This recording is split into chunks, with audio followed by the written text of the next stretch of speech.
Vijuesca se sitúa en el Valle del Manubles, en un territorio donde la frontera entre Aragón y Castilla fue durante siglos una franja inestable. Su castillo ocupa un emplazamiento estratégico que domina el valle y controla el paso.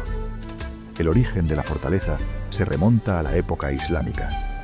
Tras la conquista cristiana en el siglo XII, el castillo se integró en el sistema defensivo aragonés, en un momento en que consolidar y proteger el territorio resultaba tan importante como ampliar la frontera.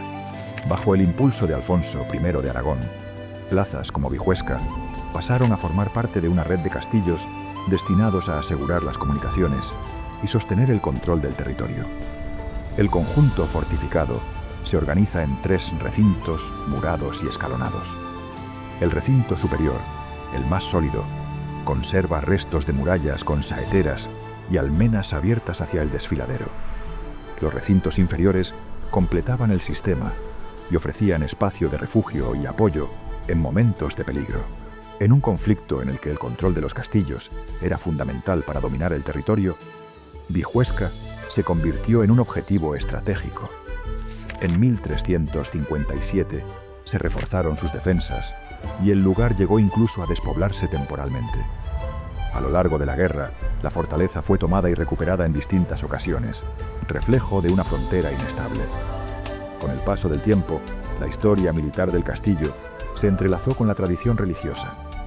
El padre Roque Fazi recogió la creencia de que la Virgen del Castillo se apareció sobre las almenas de la fortaleza para animar a los defensores cristianos y asegurar la conservación de la plaza. Parte del recinto fortificado terminó transformándose en ermita, reutilizando estructuras defensivas. Una antigua torrepuerta pasó a funcionar como campanario. Esta devoción se mantiene viva en la actualidad a través de la tradición de la Saca de la Virgen del Castillo, una romería que se celebra cada 25 años y reúne a los pueblos de la antigua Concordia.